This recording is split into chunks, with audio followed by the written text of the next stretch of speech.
Hello friends, digital academy में आपका इस बार फिर से स्वागत है। आज का टॉपिक है क्रॉनिक न्यूरोलॉजिकल कंडीशन, जो कि डिसेबिलिटी फील्ड में पढ़ रहे सभी स्टूडेंट के लिए बहुत ही इम्पॉर्टेंट टॉपिक है। तो आइए वीडियो को देखते हैं, इसमें क्या क्या जानेंगे, कारण, इसके रक्त संबंधी विकार, निवारण आदि के बारे में डिटेल से जानेंगे। तो चलिए वीडियो को स्टार्ट करते हैं। क्रॉनिक न्यूरोलॉजिकल कंडीशन क्या है, उसका डिफिनेशन क्या है। मस्तिष्क, रीढ़ की हड्डी या तंत्रिकाओं से संबंधित लंबे समय तक चलने वाले विकार जो व्यक्ति की मोटर गतिशीलता, संवेदना या बौद्धिक क्षमता को प्रभावित करते हैं। ये अक्सर जीवन भर चलते हैं और धीरे धीरे बढ़ सकते हैं। उदाहरण के लिए मिर्गी, सेरेब्रल पैलेसी, मल्टीपल स्क्लेरोसिस, पार्किंसंस रोग आदि आते हैं। ये कहने का यहाँ तात्पर्य है कि मस्तिष्क से जो बीमारी होती है वो क्रॉनिक न्यूरोलॉजिकल कंडीशन के अंतर्गत आती है, जिसके अंतर्गत क्या क्या आ सकते हैं यहाँ आपको दिखाया गया है। मस्तिष्क, रीढ़ की हड्डी, तंत्रिकाओं से संबंधित लंबे समय तक चलने वाले विकार, यानी कि जो लंबे समय तक ये विकार चलते हैं, ये डिसऑर्डर जो चलते हैं, उसके कारण व्यक्ति की मोटर गतिशीलता यानी उनकी मोबिलिटी, संवेदना सेंसरी इशू, बौद्धिक अक्षमता यानी आईडी इंटेलेक्चुअल डिसेबिलिटी को प्रभावित करते हैं। यानी कि ये बच्चे पर या किसी भी बड़े पर ये होने के चांसेस होते हैं। अक्सर जीवन भर चलते हैं और धीरे धीरे बढ़ सकते हैं। इस उदाहरण के तौर पे क्या क्या देखा गया है। उदाहरण के तौर पे जैसे है मिर्गी, सेरेब्रल पैलेसी यानी सीपी, मल्टीपल स्क्लेरोसिस, पार्किंसंस रोग आदि आते हैं इसके अंतर्गत। रक्त संबंधी विकार यानी ब्लड डिसऑर्डर क्या है। रक्त की संरचना, कार्य या रक्त कोशिकाओं के निर्माण को प्रभावित करने वाले रोग हैं। ये लाल रक्त कोशिकाएं, श्वेत रक्त कोशिकाएं, प्लेटलेट्स, क्लॉटिंग फैक्टर को प्रभावित कर सकते हैं। ब्लड डिसऑर्डर का मतलब है यहाँ पे कि जो ब्लड सेल्स, वाइट सेल्स कोशिका होते हैं उनको ये प्रभावित करते हैं, जिसके कारण ब्लड डिसऑर्डर होते हैं। उसके उदाहरण में क्या क्या हैं, एग्जाम्पल में आपके सामने एनीमिया, हेमोफीलिया, थैलेसीमिया, सिकल्स रोग आदि आते हैं इसके अंतर्गत, ब्लड डिसऑर्डर के अंतर्गत। अब इसके क्या क्या कारण हो सकते हैं।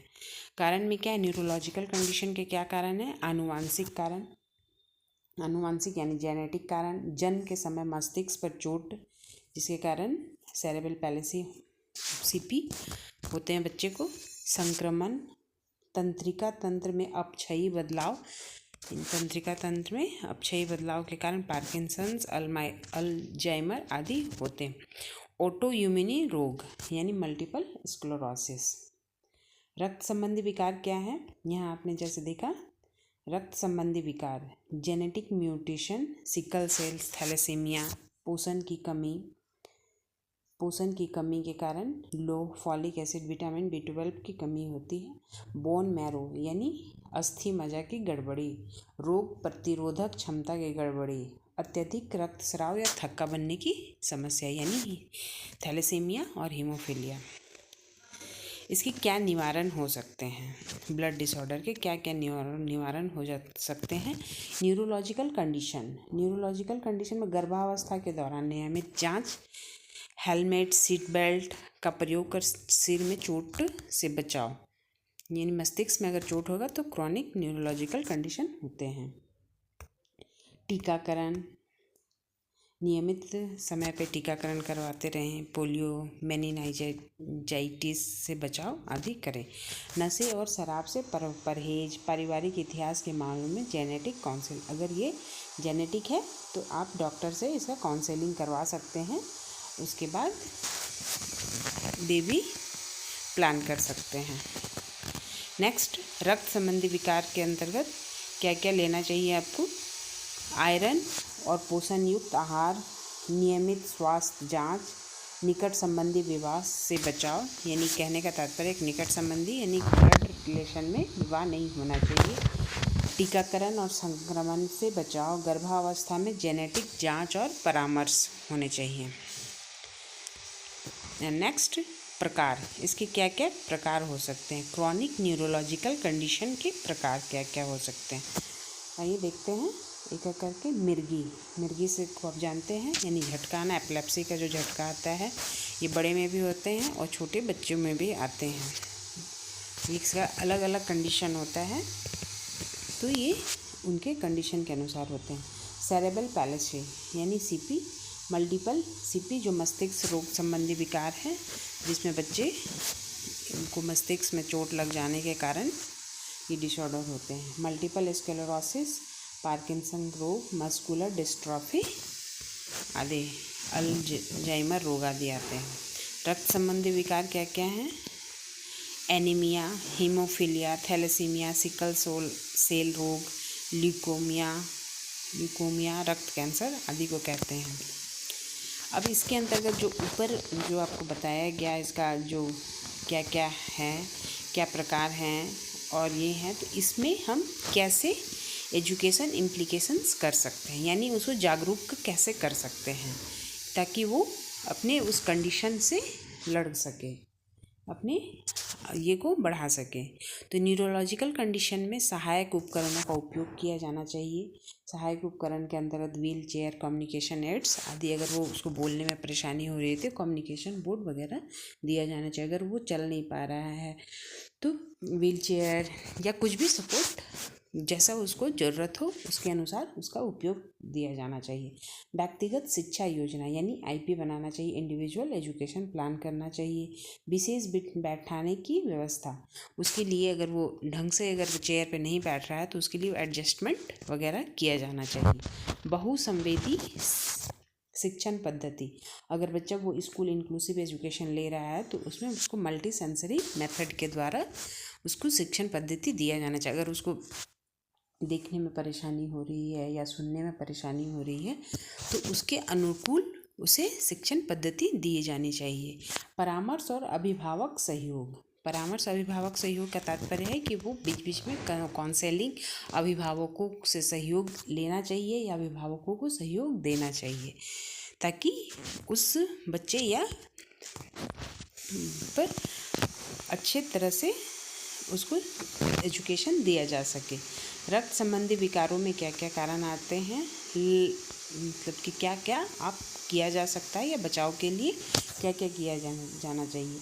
लचीला समय सारणी यानी अस्पताल जाने की आवश्यकता है।